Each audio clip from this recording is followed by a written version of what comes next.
तो हेलो दोस्तों, स्वागत है आपका शॉर्ट एंड लवर चैनल में।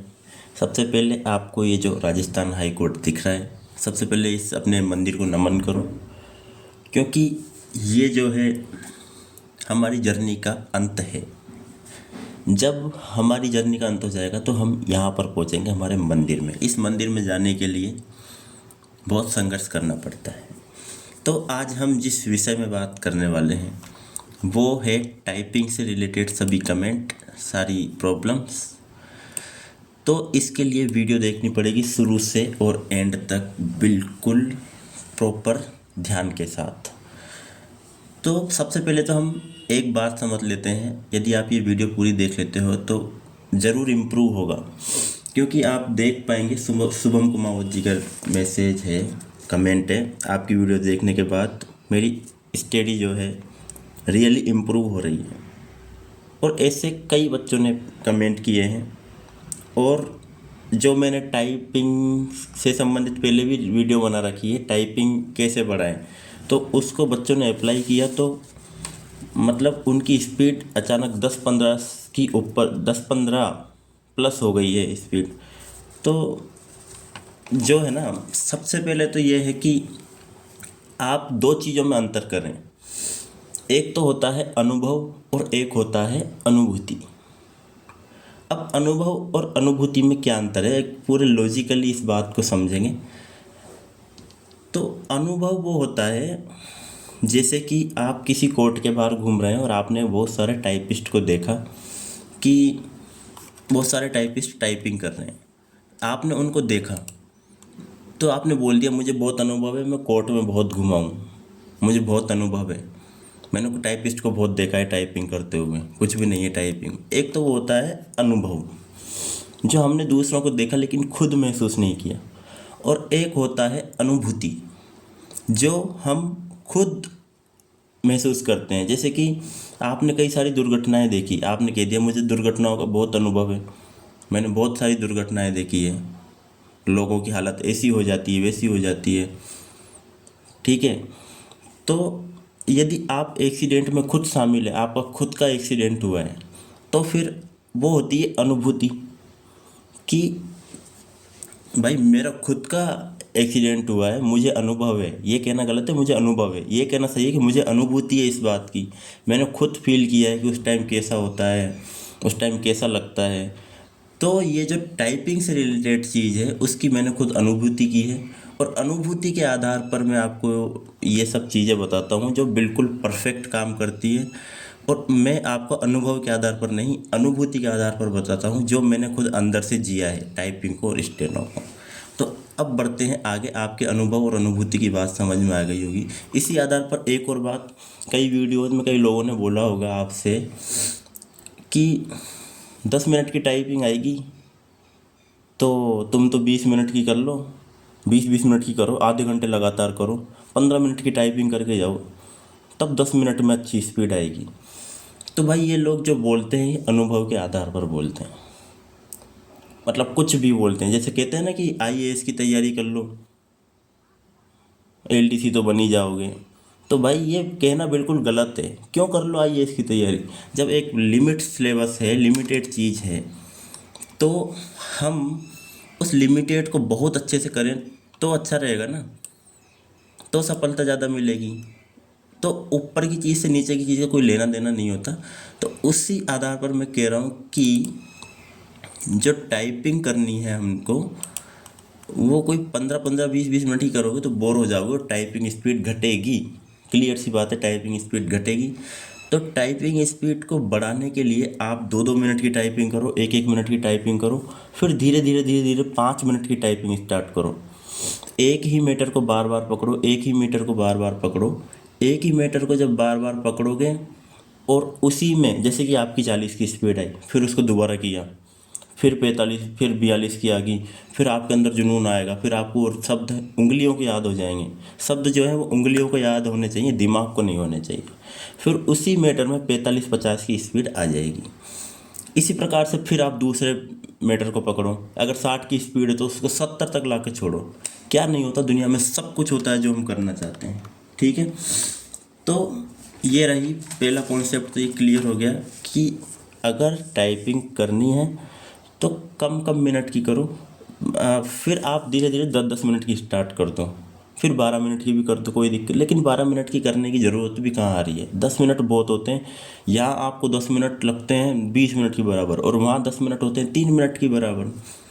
तो आप कम कम समय की करो, और उसमें जो स्पीड बरकरार रखी है 1 मिनट में 2 मिनट में, उसी को 10 मिनट तक बरकरार रखो, बिल्कुल पूरे पूरे जुनून के साथ, ठीक है। और अब बात कर लेते हैं कि टाइपिंग का इंटरफेस कैसा आता है, जो स्क्रीन होती है वो कैसी दिखती है एग्ज़ाम में। तो अभी आपको जो ये स्क्रीन दिखाई दे रही है बिल्कुल सेम ऐसी दिखती है, कलर भी यही रहता है, नीले कलर का जो दिख रहा है ना, ये सेम टू सेम यही होता है। और ऊपर ये टेक्स्ट लिखे होते हैं, टेक्स्ट की साइज़ तो शायद बढ़ाने का तो शायद नहीं आता है वहाँ पर, ठीक है। और ये सेम इंटरफेस होता है। इसमें जो है आपको उसमें 5 से सबसे पहले तो अपने स्टेनो का टेस्ट होता है। स्टेनो का टेस्ट होने के बाद उसमें 5 मिनट की गिनती चल जाती है। अगर 5 मिनट तक चाहो तो आप खुद भी स्टार्ट कर सकते हो, है ना। और अगर 5 मिनट में आपने स्टार्ट नहीं की तो वो ऑटोमेटिकली स्टार्ट हो जाएगी। उस टाइम ध्यान रखें कि टाइपिंग ऑटोमेटिक से स्टार्ट नहीं हो गई है। तो अगर ऑटोमेटिक स्टार्ट हो जाती है और आप 10-5 मिनट तक इधर उधर देखते रहते हैं तो आपको पता ही नहीं चलता है कब निकल जाती है। ऐसा बहुत सारे बच्चों के साथ हो चुका है। तो स्क्रीन पर पूरा ध्यान रखें कि कहीं टाइपिंग स्टार्ट तो नहीं हो गई है, उसमें आपका समय ख़राब हो जाएगा। और दूसरी बात ये ध्यान रखें, यदि आपके वैसे तो आपके पीछे से जो इन्विजिलेटर है, जो एग्ज़ाम कराने वाला स्टाफ है, वो बाहर निकल जाता है। लेकिन कई बार आप गेट के पास आपका रोल नंबर आ जाता है, तो गेट के पास रोल नंबर आने से वो बार बार आगे पीछे आते जाते हैं। तो उनसे पहले ही क्लियर मना कर देना, क्योंकि मना करने का भी टाइम नहीं मिलेगा उसके बाद, अगर आपकी एक बार टाइपिंग स्टार्ट हो गई। तो क्योंकि मेरे साथ ये प्रॉब्लम बहुत ज़्यादा आई थी, पीछे 3-4 लोग खड़े थे और टाइपिंग में बहुत ज़ोर से हाथ काँप रहे थे। अपने को ऐसा लगता है कि ये व्यक्ति अपन को ही देख रहा है कि अपन क्या टाइप करते हैं, और फिर घबराहट शुरू हो जाती है। तो यदि दूसरे की वजह से अपने को ये प्रॉब्लम आ रही है तो उनको बिल्कुल क्लियर हटा दें वहाँ से। और सेकंड बात कि कई लोगों के टाइपिंग में ये कन्फ्यूजन था, बच्चों ने बात की कि जो कीबोर्ड होता है, कीबोर्ड एक तो वो नीचे डेस्क के नीचे लगा हुआ होता है, और जब हम घर पे करते हैं तो हम टेबल के ऊपर रख के करते हैं। तो उन्होंने मुझसे पूछा कि सर वो डेस्क के नीचे तो हम टाइप कर नहीं पाते हैं ठीक से, तो क्या हम ऊपर रख सकते हैं। तो उनसे किसी इन्विजिलेटर ने मना कर दिया, नहीं आप कीबोर्ड को ऊपर नहीं रखोगे। तो सबसे पहली बात, ऐसा मना करने वाला कोई भी नहीं है जो आपसे मना कर दे कि कीबोर्ड को ऊपर नहीं रखोगे। आप अपनी स्वेच्छा से कीबोर्ड को कहीं भी रख सकते हैं, ठीक है। अगर आपकी आदत है ऊंचाई पर कीबोर्ड रख के टाइप करने की, तो आप ऊंचाई पर ही कीबोर्ड रखें, और किसी से पूछे नहीं। पूछना क्यों किसी से, अगर पूछोगे तो फिर वो मना भी कर सकते हैं। और उनके मना करने से आपको डरना नहीं है, आपको क्लियर बोल देना है कि मैं टाइप ऐसे ही करता हूँ और ऐसे ही करूँगा, ठीक है। तो आप कीबोर्ड को ऊपर रख लें। ऊपर रखने से हाथ, आपकी जो टेबल के ऊपर टाइपिंग रखने की आदत है, करने की आदत है, तो वो अच्छा रहेगा आपके लिए। जिस तरह से आप घर पर करते हो सेम उसी पोजीशन में अगर कीबोर्ड हो तो बहुत अच्छा रहेगा, ठीक है। तो आपसे इस मामले में कोई मना नहीं कर सकता, आप खुद कीबोर्ड को उठा के ऊपर रख लेना, पूछना नहीं है किसी से। आगे चलते हैं कि एक कमेंट है, रेगुलर कितने टाइम तक टाइप करें और कितनी देर तक करें। तो भाई बता दिया, रेगुलर ज़्यादा से ज़्यादा 10 से 15 मिनट कर लो, और फिर उठ जाओ, फिर घूम के आओ, बढ़िया मूड फ्रेश करके आओ, फिर टाइप करो, फिर घूम के आओ। रेगुलर नहीं करनी आधे घंटे 1 घंटे, रेगुलर करोगे तो टाइपिंग स्पीड घटेगी। और अगर आपकी टाइपिंग स्पीड बढ़िया हो गई 55, 60, 65, 70, तो फिर एक एक दिन का रेस्ट भी लो। 5-7 दिन में एक दिन रेस्ट लो बढ़िया, उसमें आप घूमो फिरो और उस चीज़ से संबंधित कोई बात मत करो। और जब आप देखोगे 1-2 दिन बाद तो आपकी टाइपिंग ऑटोमेटिक 5-5 की इंक्रीज हो जाएगी। तो रेस्ट होना भी बहुत ज़्यादा ज़रूरी है इस चीज़ में। सेकंड बात है कि अगली बात है कितनी स्पीड में फुल नंबर आते हैं। तो कितनी स्पीड में भाई, 67 की स्पीड में फुल नंबर आते हैं, बिल्कुल प्योर तो यही है। और फिर अगला क्वेश्चन है, टाइपिंग में बैक स्पेस यूज करना सही है या गलत है। तो भाई मैं तो ये कहना चाहूँगा, सही गलत तो कुछ भी नहीं है। टाइपिंग में बैक स्पेस कभी कभी यूज़ करने से कोई फ़र्क नहीं पड़ता, कभी कभी कर लेना चाहिए। लेकिन मुझे लगता है कि ऐसा कोई भी कारण जिसकी वजह से आपका सलेक्शन रुक जाए, उसको वहीं से उखाड़ के फेंक दो। ऐसा कोई कारण ही नहीं होना चाहिए कि जिसकी वजह से हमारा सलेक्शन नहीं हो रहा। तो आप जो है उस बैक स्पेस को ही उखाड़ के फेंक दो जो आपके मार्ग में बाधा बन रहा है। थोड़ा सा दिमाग के साथ साथ थोड़ा सा जुनून भी, पागलपंती भी टाइपिंग में, स्टेनो में बहुत ज़्यादा ज़रूरी हो जाती है। अगला क्वेश्चन है भाई, एग्ज़ाम कब तक हो सकता है? एग्ज़ाम अप्रैल में हो सकता है। वैकेंसी का फिक्स टाइम है, ज़्यादातर 18 जनवरी को आती है या 10 जनवरी को आती है जहाँ तक देखा गया है। एग्ज़ाम का भी फिक्स टाइम है, अप्रैल में हो जाता है। इतना ही टाइम लगता है, इससे ज़्यादा नहीं लगता है। अब टाइपिंग की बात करते हैं कि एक एक मिनट में कैसे बढ़ती है, थोड़ा सा हम प्रैक्टिकल कर लेते हैं, है ना। एक एक मिनट में आपने जो रणनीति अपनाई, और कोड टाइप करें या ना करें, भाई अगर आपने अभी तक कोड की प्रैक्टिस नहीं की है तो फिर तो अभी तक जैसे चल रहा आ रहा है ना, उससे ज़्यादा अलग करने की कोशिश मत करो, टाइपिंग स्पीड घट जाएगी।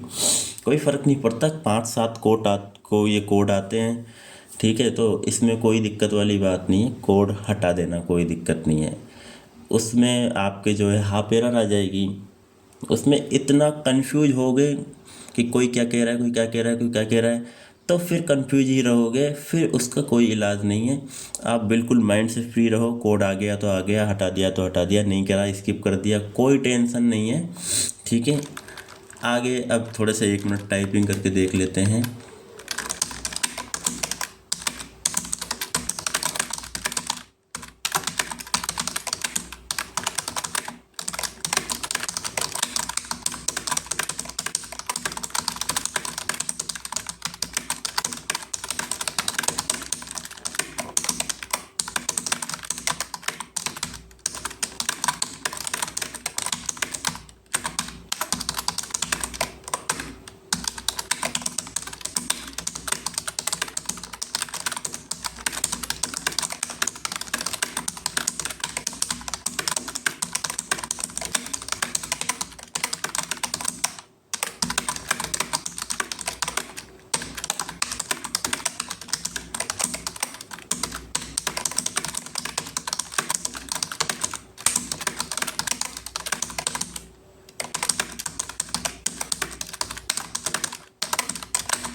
ये हो गई, अब मैंने सबमिट कर दी। ये देखो भाई, ये कैमरा सामने लगा हुआ है, इसकी वजह से क्या है, मुझे थोड़ी प्रॉब्लम आ रही थी, तो शब्द बहुत ज़्यादा गलत हो रहे थे। ये देखो इतने गलत हो गए। ये जो है, ये राजस्थान हाई कोर्ट स्टेनो लिख रहा है यहाँ पर, तो ये हाई कोर्ट का फॉर्मूला है। फॉर्मूला होता है टाइपिंग का अलग अलग, तो यहाँ पर जो है शब्द ये गलत होते हैं। ये जो शब्द गलत हुए हैं, तो ये तो वो है जो फुल गलत हो गए, अपने बिल्कुल अच्छी तरह से अपने टाइप नहीं किए। और ये देखो, आप क्लियर देख सकते हो, कोड जो है मैंने टाइप नहीं किया, और कोड टाइप नहीं करने पर हाफ एरर मान रहा है, और ये हाई कोर्ट का फॉर्मूला है। तो यदि आप बाकी सब सही करते हो, कोड छोड़ देते हो, या फिर एक मात्रा आपसे गलत हो जाती है, तो हाफ एरर में आ जाता है, वो कोई दिक्कत नहीं है, और स्पीड बढ़िया आती है। अभी देखो, जो कैमरा सामने लगा हुआ था और मैंने ठीक से टाइप नहीं कर पा रहा था, और ये आप गलतियां देख सकते हो। गलतियां मुझसे बहुत ज़्यादा हुई है इसमें, तो आप आमने सामने देख लो, स्पीड खूब अच्छी आ रही है। और अगर मेरे सामने कैमरा ना हो और ये थोड़ा सा सेटिंग की प्रॉब्लम ना हो, तो खूब अच्छे से हम 70-75 की स्पीड नॉर्मली ला सकते हैं। अब अगली बात करें कि सर बहुत ज़्यादा जो है, लोगों को तो 80-80 टाइपिंग आ रही है, 70-70, तो आपको उससे कोई लेना देना नहीं है। उसके 100 की स्पीड आ रही है और आपके 65 की स्पीड आ रही है तो भी बराबर बात है, उसको भी 50 नंबर मिलेंगे। ऐसा तो है नहीं उसको 55 नंबर मिल जाएंगे। नंबर दोनों को सेम ही मिलने हैं, उसमें कोई दिक्कत वाली बात नहीं है ना। आप अपना अपना क्राइटेरिया पूरा करो, दूसरों से मतलब रखोगे तो दूसरों से ही मतलब रखो, फिर उनकी नौकरी से ही खाना पड़ेगा आपको, ठीक है। तो आप खुद से मतलब रखो कि मेरे कितनी स्पीड आ रही है, आपको 65-70 तक कर लो, बहुत स्पीड है। उसके बाद आपको कहीं का वर्ल्ड टॉपर नहीं बनना है, विश्व विजेता नहीं बनना है, ठीक है। उसके बाद हम बात कर लेते हैं टाइपिंग में और तो क्या चीज़ बची है, कोई क्वेश्चन। एक्यूरेसी कैसे बढ़ाए? एक्यूरेसी बढ़ेगी, हाथ को जल्दी जल्दी चलाओ, पहली बात फुल स्पीड में चलाओ और ध्यान रखो, ठीक है। एक्यूरेसी 90 तक बहुत है, 90 से कम भी मत रखो, है ना। और जितनी एक्यूरेसी रखोगे नेट स्पीड उतनी बढ़ेगी, ग्रॉस स्पीड से अपने को कोई लेना देना नहीं है। तो ये तो रही कि कोड टाइप करना है नहीं करना, ये वाली बात। और कितने कितने मिनट की, आप 2-2 मिनट का जुनून लाओ, 5-5 10-10 मिनट का, ठीक है। फिर टाइम धीरे धीरे बढ़ाओ। और एक्यूरेसी का क्या मैटर है भाई, एक्यूरेसी का ज़्यादा मैटर नहीं करता है हाई कोर्ट के एग्ज़ाम के फॉर्मूले के हिसाब से। फॉर्मूला चेंज हो जाएगा तब अलग बात है, लेकिन अभी जो फॉर्मूला है उसमें हाफ एरर मानी जाती है। तो अगर थोड़ी सी एक्यूरेसी कम करके अगर आप स्पीड ज़्यादा बढ़ा पा रहे हो तो मेरा मानना है कि थोड़ी सी एक्यूरेसी कम कर लो, पर हाथों को जल्दी जल्दी चलाओ। मजाक नहीं कर रहा हूँ, बिल्कुल 50 में से 50 नंबर आ जाते हैं, कोई बड़ी बात नहीं है, ठीक है। तो मिलते हैं नेक्स्ट वीडियो में, इस चैनल से संबंधित हर एक प्रॉब्लम का सॉल्यूशन करेंगे। और अभी तक आपने ये जो पूरी वीडियो देखी है, मुझे लगता है कि इसमें ऐसा कोई आपको चीज़ नहीं मिली होगी जिससे कि आपकी टाइपिंग स्पीड अचानक से बढ़ जाए। अचानक से टाइपिंग स्पीड नहीं बढ़ती है, धीरे धीरे बढ़ जाएगी। जो भी अपन ने जो भी मैंने आपको वो बताए हैं फॉर्मूलाज, उनको थोड़ा थोड़ा अप्लाई करो। ऐसे नहीं सर मैसेज कर देते हैं बच्चे कि सर मेरे को टाइपिंग स्पीड नहीं बढ़ रही बताओ, तो मैं 1 मिनट में कॉल पर या मैसेज पर नहीं बता सकता। आपको ये वीडियोस देख देख के उन पर अमल करना पड़ेगा और ख़ुद के साथ खेलना पड़ेगा, खुद के साथ एक्सपेरिमेंट करना पड़ेगा। तो एक्सपेरिमेंट करो कि टाइपिंग स्पीड कैसे बढ़ती है, खुद देखो आप 2 मिनट में क्या कर पा रहे हो, 5 मिनट में कम क्यों आ रही है, वो देखो कि आप कहाँ पर ढीले पड़ रहे हो, तो खुद से सुधार होगा उसमें। कोई आकर आपको कोई मंत्र नहीं बताएगा, आप इस टाइम पर कभी किसको फ़ोन करो कभी किसको फ़ोन करो, उससे कुछ नहीं होता है दोस्तों। खुद के साथ एक्सपेरिमेंट करना पड़ेगा, फ़ोन किसी को कुछ भी करने से कुछ नहीं होता है। मिलते हैं नेक्स्ट वीडियो में स्टेनो प्रॉब्लम्स को लेकर, तब तक के लिए थैंक यू।